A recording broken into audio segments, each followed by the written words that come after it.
그런 근데 것 같아요. 제가 진짜 무서운 얘기 하나 해드릴까요? 네. 우리 세대는요, 크면서 인류가 외계 우주로부터 위협을 당할 때 소행성이 다가와서 예? 우리 브루스 윌리스가 가잖아요. 그렇죠, 그렇죠. 브루스 윌리스가 거기서 땅을 파서 핵폭탄을 터트리면서 혼자 귀환을 못하니까 우주 비행사한테 이거 쫙 찢어서 내 딸에게 전해줘 이러고 터트리고 죽죠. 맞아, 그 영화 그게 너무 거기에 뭐라고 써 있어요? 나사. 맞아. 근데 요즘에 나사 얘기 아마겟돈 안 봤습니까? 다 우리를 구해준 건 나사예요 지금까지. 엄청 울었어, 엄청 네. 울었어. 우리 근데 지금까지 이 얘기하면서 나사 얘기를 한 번을 안 했습니다, 교수님. 그렇죠, 그렇죠. 이거 너 반성해야 되는 거 아니에요? 내가 반성해야 돼? 나사가 반성해야 돼요? 사실 나사 출신이자 그러니까 스탠퍼드 대학 교수인 스콧 허버드라는 사람이 이런 말을 한 적이 있대요. 전 세계 우주 사업의 약 75%가 이미 상업적이다. 이미 민간한테 이미 갔다? 민간에 갔다는 뜻이죠. 그래서 우주 산업은 이제 사실 나사와 같은 정부 기관이 아니라 민간으로 넘어갔다는 그런 뜻이죠. 그래요. 네, 그래서 그 이미 나사도 민간 기업과 파트너십을 맺고 이제 많은 우주 사업들을 발주를 해서 아웃소싱? 외주를 아웃소싱을 하고 있다고 볼 수 있어요. 그래서 이 우주 분야도 이제 아웃소싱의 시대가 온 거죠. 대표적인 예가 바로 지금 추진되고 있는 달 탐사 프로젝트인 아르테미스 프로그램이에요. 아르테미스가 뭐 신화에 나오는 네. 신 이름이에요? 예전에 1969년에 보낸 건 아폴로 계획이었잖아요. 그렇죠. 아폴로는 태양의 신, 그리고 아르테미스. 그러니까 이전에 우리가 달에 사람을 보냈던 그 계획을 이어받아서 이번에는 아르테미스라는 이름으로 이걸 실현하겠다. 그런 의미를 포함한 게 아닌가 싶어요. 그래서 아르테미스 프로그램은 뭐예요? 그럼? 프로젝트? 미국에서 2020년 9월에 발표한 프로젝트인데 그러니까 인류가 다시 달에 가자 하는 프로젝트인데 이 아르테미스 프로젝트는 그냥 한 번 가는 게 아니라 달에 가는 플랫폼을 만들어 놓자는 개념이고 그래서 우주 정거장을 달 쪽에도 만들자 달 진출 프로젝트 그거를 하고 있는 게 아르테미스 프로젝트.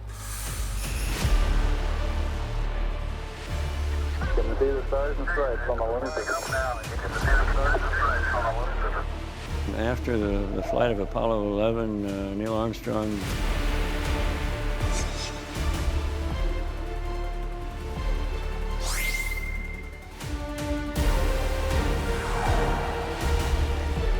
근데 왜 지금까지 미국은 다시 달에 안 간 거예요? 언급하신 것처럼 비용 문제가 제일 크다고 봅니다. 왜냐하면 나사에서 지금까지 달에 12명 보냈거든요. 1,500억 달러, 한화로 160억. 대략 계산하면 한 명 보내는데 14조? 뭐 이렇게 썼다는 얘기잖아요. 그러면 당장 그런 얘기를 하죠. 우리가 14조씩 써가면서 달에 사람을 보내야 돼라는 생각을 맞아, 하게 됩니다. 굳이. 네, 왜냐면 이게 국가 예산일 때는 우리에게 돌아온 게 뭐야라는 그런 생각을 하게 되거든요. 그럼 지금은 돈이 안 드냐? 그것도 아니죠. 아르테미스 프로젝트도 돈이 엄청나게 많이 듭니다. 지금 추산으로 280억 달러, 그러니까 한화로 한 32조 원 정도 든다고 하는데 그래서 아르테미스는 나사가 단독으로 진행하는 프로젝트가 아니고 여러 민간 회사들이랑 같이 협업을 하게 됩니다. 나눴구나. 그럼 아르테미스 프로그램에 투입되는 민간 기업은 누구예요? 우리가 오늘 언급한 그런 네. 기업들이죠. 여기서 다시 일론 머스크와 제프 베조스가 등장을 합니다. 네. 그러니까 나사는 달 착륙 시스템 개발에 이제 스페이스 X랑 블루 오리진 이 두 기업의 경쟁을 붙인 거죠. 누가 할 수 있느냐, 누가 더 잘하냐. 네. 그래서 처음에는 여러 민간 기업에 분산해서 일을 맡기면은 기업마다 뭐 잘하는 기술이 좀 다를 테니까 다양한 기업의 기술들을 활용할 수 있겠다라고 판단을 한 건데 2021년 나사가 스페이스 X를 단독 계약자로 선정을 합니다.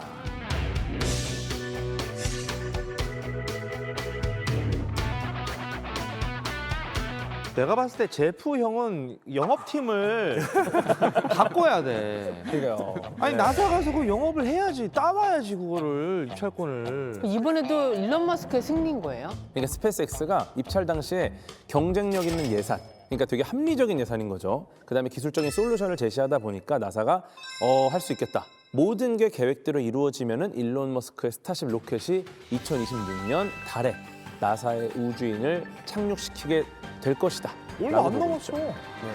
근데 오늘 가설이 인류 최초 조만장자는 우주에서 나온다 이거잖아요. 이번 달 착륙이 어쩌면 조만장자의 시작이 될 수도 있겠다는 생각이 드는데 이 달에는 누가 가는지 또 우주 비행사는 어떤 기준으로 뽑는지 이런 것도 좀 궁금합니다. 나사에서 아르테미스 프로그램을 통해서 보낼 사람들 18명을 선정해놨는데 상당히 의미가 있어요. 왜냐하면 예전에는 달에 갔던 사람들이 모두 백인 남성이었어요.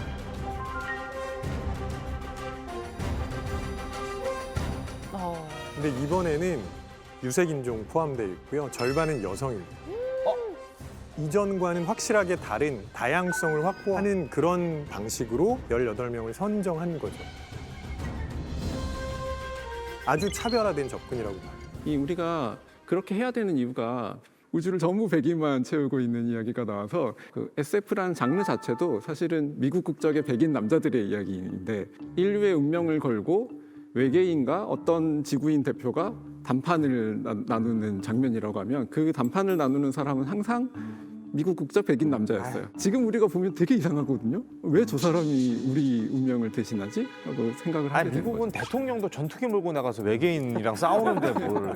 그랬었죠. 그건 뭐 당연하죠. 목소리 오영재가 출동해야 되나요? 오남매가 가야죠 이제는.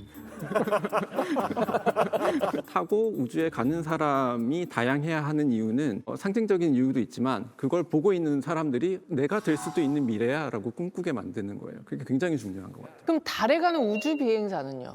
그런 분들은 어떤 기준으로 뽑히는 거예요? 그런데 지금은 우리가 깃발 꽂으러 가는 게 아니라 정말 달에 정착하고 달 주위를 도는 우주 정거장을 아예 만들자. 루나 게이트웨이라는 걸 아예 달에 설치하려고 합니다. 그러니까 지상으로부터 뭐 600km 정도 떠 있는 우주 정거장이 아니라 38만 킬로미터 거리에 있는 우주 정거장을 만들고 싶은 거예요. 어떻게 보면 이제는 그 상주하는 우주 비행사들이 있을 거고 그 달에 가서 이제 상주하는 거주하는 분들이 계실 거 아닙니까? 그러면 이들은 그 여러 가지를 다 잘해야 돼요. 궤도 같은 사람이에요. 저는 아예 상대도 안 되고요. 그냥 스펙을 보면은 와 말도 안 된다. 그러니까 뭐 거의 예를 들어서 누군가 다쳐요. 의사가 있으면 좋겠죠. 그리고 이 사람이 운동도 잘하고 막 여러 가지 농사도 지을 수 있고 막 시체 능력이 좋아야 돼. 그럼 군인 출신이면 너무 좋겠죠. 그렇죠. 그리고 머리도 굉장히 좋아서 상황 판단을 잘해야 돼. 그러면은 막 하버드 대학교 나왔는데 의사인데 군인 출신에 막 모든 스펙을 다 갖춘 사람. 그런 사람, 피지컬도 완벽하고 정신적으로 완벽하고 두뇌도 뛰어나고 심지어 의학도 알고 있고 뭐 생물학적 지식도 있고 수학도 잘하고 공학도 잘하고 그런 사람은 가서 문제가 생기면 커버할 수 있는 영역이 굉장히 넓은 거죠. 그래서 우주 비행사가 이제는 굉장히 고려할 게 많아졌고 실제로 그렇게 뛰어난 인류들이 지금 준비를 하고 있는 상황입니다. 그럼 지금부터 약간 새로운 직업군이 탄생할 수 있을 것 같아. 그럴 수도 있죠. 우주 비행사를 네. 꿈꾸는 아이들을 위한 학교. 사관학교 있겠죠. 네. 그런 것도 생길 수 있겠네요. 저는 사업가는 아니지만 일론 머스크도 그렇고 제프 베이조스도 그렇고 사업가라면 투자를 했으면 회수를 해야 되잖아요. 나는 회수가 될지도 모르겠고 이게 된다면 얼마나 걸릴지도 감이 안 잡혀요. 사실 이거를 정말 회수할 수 있을까 좀 의문이 들긴 하거든요. 근데 아마도 방법이 완전히 없지는 않은 것 같긴 해요. 달에 있는 자원을 캐오면 되긴 하거든요. 근데 문제는 이제 달로 가는 게 워낙 엄청난 비용이 드는 거기 때문에 그 자원이 엄청나게 가치가 있어야지만 약간 이게 수지가 맞을 수 있을 텐데 현재로서는 아마 가장 쓸만한 게 헬륨하고 히토리움 원자가 가능해요. 아, 히토류.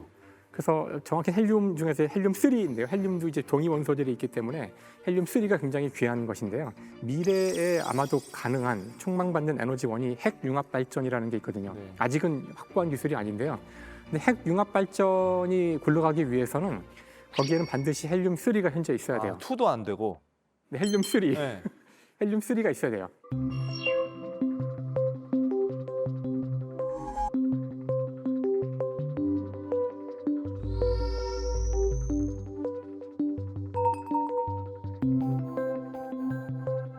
또 하나는 히토류. 아까 이제 바로 반응이 나오시는데 히토류도 되게 중국. 중요한. 그렇죠. 중국의 히토류 원자들이 대부분 있어요. 중국에 몰려 있거든요. 네. 그것에 대한 과학적으로 가장 그럴듯한 설명은 외계로부터 히토류 원자를 잔뜩 가진 행성 같은 게 소행성 같은 게 중국에 떨어져서 그렇다는 거예요. 그렇지 않고서는 이렇게 고르게 다 있어야 되지 왜 그렇지. 여기에만 있을까? 그렇죠, 그렇죠. 그래서 그 다음부터 사람들이 이제 그 우주에 날아다니는 그런 어떤 돌덩어리들의 히토류가 많지 않을까?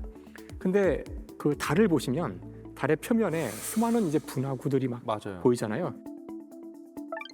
그러니까 그 달에 보이는 그런 많은 크레이터들은 다 분화구가 아니라 이런 소행성이 부딪힌 것들이라 소행성이 많이 부딪혀 있고 그게 널려 있다면 혹시 히토류. 달 표면에는 히토류 원소들이 많이 있지 않을까. 지금으로서는 아마 경제성이 거의 없겠지만 모르죠. 미래 아까 그런 그 로켓 회수 기술이 더욱 발전하고 해서 점점점 비용이 많이 싸진다면 가성비가 나오면 가성비가 나오고 다음에 히토류 원자는 더더군다나 이건 전략 물자거든요. 태양광 패널이나 풍력 발전기 터빈 혹은 지금 이제 중요한 배터리 맞아. 전기차가 되면 이제 이 배터리가 굉장히 중요한데 여기에 들어가는 꼭 있어야 되는 건데 이걸 만약에 중국이 또는 이걸 보유한 나라가 주지 않으면 그 상대국들은 이걸 개발할 수가 없어요. 그런 그러니까 전략 자원이라는 뜻이죠. 그렇다면 이 우주를 이제 개발하겠다고 쓴 돈을 회수하기 어려워 보이는데 당분간은 안 될 것 같아. 이 억만장자들은 왜 이렇게 우주 개발에 열과 성을 다하는 거예요? 그러니까 일종의 인프라를 지금 깔고 있는 거라고 생각하시면 저는 인프라. 네. 왜냐하면 그걸 깔지 않으면 아무것도 할 수 없어요. 스페이스X나 그 블루 오리진이 일종의 선점 효과를 가지는 거죠. 그래서 예를 들면 나사만 고객이 아니에요. 유럽 우주항공국 ESA도 스페이스X한테 외주를 줬고 일론 머스크가 하고 있는 스타링크라는 인터넷 사업도 스페이스X에서 담당하고 있고 그래서 우리가 지금 우주선을 보내는 거에만 초점을 맞추면 이게 과연 이럴 수 있지만 부가가치를 창출할 수 있는 관련 사업이 되게 많을 수 있다는 거죠. 그리고 그거는 먼저 들어간 사람이 제일 큰 과실을 누릴 수밖에 없을 거예요.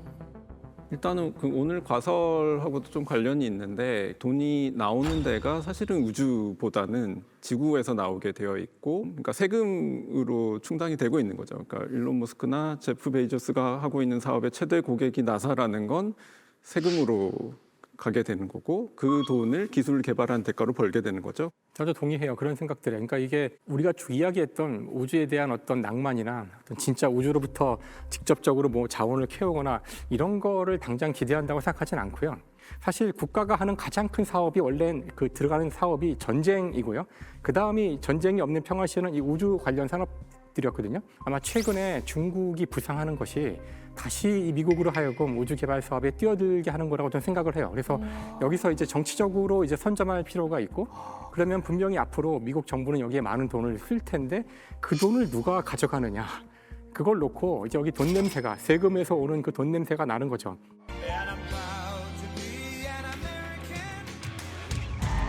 Fight, fight, fight!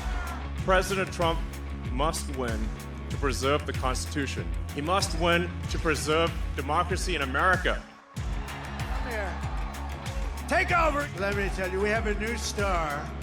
A star is born, Elon. But he's a character, he's a special guy, he's a super genius. Coming down, they say, oh, it's gonna crash into the gantry. I say, oh. And it comes down in those big, beautiful arms, hugged it like you hugged your child.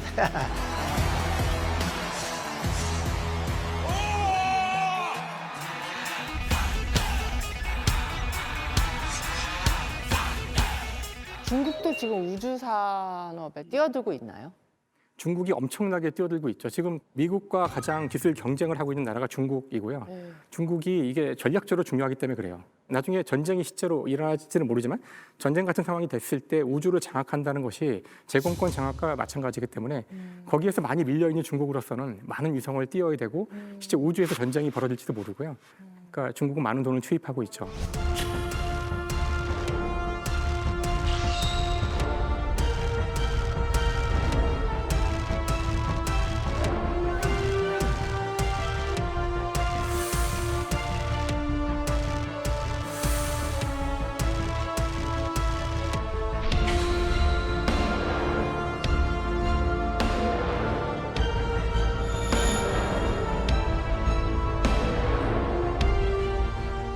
아르테미스 미션 자체가 중국 때문이라고 보는 시각도 있습니다.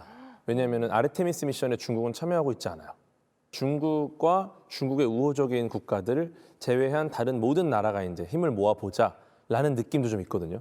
그러니까 수준이 궁금해요. 그러니까 영화에서는 진짜 뭐 중국도 꽤 미국 나사가 곤경에 처했을 때 막 도와주는 정도의 레벨까지 보여지는데 실제로는 어떤가요? 2012년도에 시진핑 중국 주석이 우주 굴기를 내세워서 무서운 속도로 미국 쫓아갔습니다.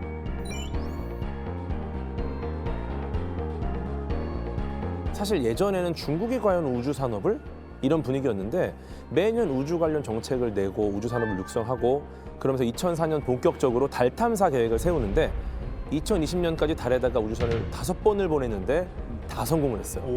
네, 그러니까 잠재력이 엄청난 거죠.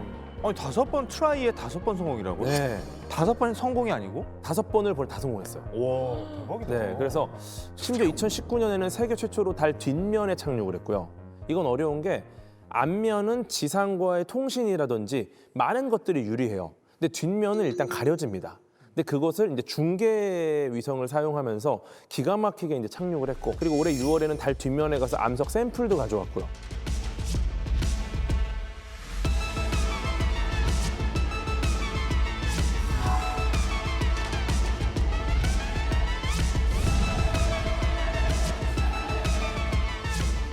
미국 입장에서는 와, 이건 좀 위기다. 우리가 밀릴 수도 있겠다는 생각이 들겠죠. 네, 그래서 어떤 그 아르테미스 미션이라는 걸 통해서 지붕을 하나 만든 게 아닌가, 이렇게 보는 시각도 있어요. 이렇게 지금 저희가 우주에서 펼쳐지는 기업 대결, 국가 대결을 쭉 듣고 나니까 문득 좀 이런 생각이 드네요. 인간들은 왜 이렇게 우주로 가려고 하는 걸까요? 정말 원론적으로 우리 몸을 이루고 있는 입자들이 있어요. 뭐 탄소나 질소나 산소 같은 이 무거운 입자들. 얘네들은 태양같이 작은 별에서는 합성을 못합니다. 쉽게 말해 이제 어떤 입자를 무겁게 만들려면은 공장, 용광로 같은 시스템이 있어야 되는데 태양 같은 작은 이 공장은 우리의 몸을 구성하는 대부분의 무거운 입자를 못 만들어요. 그럼 우리 몸을 구성하는 입자 대부분은 굉장히 먼 우주에서 왔을 가능성이 높아요. 그러니까 우리 주변에는 우리를 만든 이 입자들이 하나도 존재하지 않고 만들 수 있는 곳이 없는 거예요. 우주 자체가 어쩌면 우리가 온 고향이 아니냐. 연어구나 우리. 네, 그래서 이제 우리는 우주를 자꾸 가려고 하는 이 우주를 보면 마음이 편안해지는 게 약간 그런 향수인 거죠. 우리를 이룬 입자들이 온 아주 먼 우주, 그곳을 항상 그리워하는 거죠. 원자는 답을 알고 있다. 이런 거네요. 그렇죠. 와, 진짜 과학적으로 접근한다. 그럼 어쩌면 우리가 다 외계인인가? 우리는 외계인이에요. 외계에서 왔. 네, 있다는 현재까지 거죠, 이제. 관측된 유일한 지적 생명체를 인간이라고 부르는 겁니다. 이게 국제 정치학에서는 우리 인간들 말고 국가가 왜 우주로 가기를 원했나 이런 걸 설명을 되게 잘할 수 있어요. 맨 처음 나왔던 중요한 개념이 위신이라는 개념이에요. 국가의 입장에서 있어 보이는 게 굉장히 중요하고 그게 전부일지도 모른다 이런 건데, 그러니까 우리도 사람이 출세하거나 부자가 되면 갖춰야 되는 것들이 있잖아요. 어디에 집을 사야 되고 차는 뭘 몰아야 되고 이런 것들이 있잖아요. 그러니까 국가도 이게 중요한데 그 초강대국들한테 제일 중요한 그 위신을 보여주는 사치품이 우주 기술이었던 거예요. 저는 사실 국가만이 아니라 모든 권력이 저는 우주와 관련이 있다고 생각해요. 권력자들이 언제나 나는 왜 일을 하지 않고 먹을 수 있는가를 설명할 때 들었던 그런 이유가 다 비슷하거든요. 이 권리를 하늘이 줬다는 거예요. 맞아요. 우리도 이제 1000명으로 다스린다 그러잖아요. 우리나라 조선도 그랬지만, 그러니까 하늘은 원래 권력의 상징이에요. 아까도 그렇지만 현재의 가장 권력을 가진 국가뿐만 아니라 누구든 하늘로 가야 하는 거예요. 왜냐하면 거기 가는 사람들이 바로 권력의 정점에 있는 것이죠. 그래서 사실 하늘로 가는 게 어려워서 그렇다면은 사실 물로 가는 게 훨씬 어렵거든요. 물속으로 깊이 들어가는 것이 하늘로 가는 게 훨씬 어려워요. 그러니까 물속으로 들어가면 압력이 높아지기 때문에 하늘로 올라가면 공기도 없고 하지만 압력은 제로거든요. 그런데 우리가 땅속, 물속 깊이 들어갔다고 해서 국가적 위신이 있다거나 이렇게 생각은 하진 않아요. 근데 올라가는 거에 대해서는 모두가 집착을 하고 아파트도 높이 사는 거에 대한 집착을, 그러니까 이 인류는 신석기 시대 문명이 시작된 이래 언제나 이 높은 곳과 하늘과 권력을 연결시켰다는 거죠. 우리의 문명이 시작된 이래의 어떤 그 본성이 아니었을까? 이런 생각을 해봐요. 제가 처음에 하늘 사진을 많이 찍는다 그랬잖아요. 하늘 사진은 찍어보면 되게 신기한 게 뭐냐면 딱 고정해놓고 아무리 연사로 찍어도 똑같은 사진이 한 장도 안 나와요. 그러니까 뭐가 달라도 조금씩 다르거든요. 거기서는 엄청나게 큰 그 이동들이 벌어지고 있는 거잖아요. 나는 안 흔들렸다고 생각하는데 그것만 봐도 내가 요 지금 밟고 있는 땅덩어리는 너무나도 좁은 면적인데 여기서 열심히 사는 게 정말 행복한 거구나. 저는 그거 사진 찍으면 그거를 느끼더라고요. 근데 실제로 천체가 이동하지 않고 지구가 돈 거라서. 알았어. 좀 그만해. 지금 이렇게 시적인 얘기를 하고 있는데 진짜 그러고 싶나 진짜.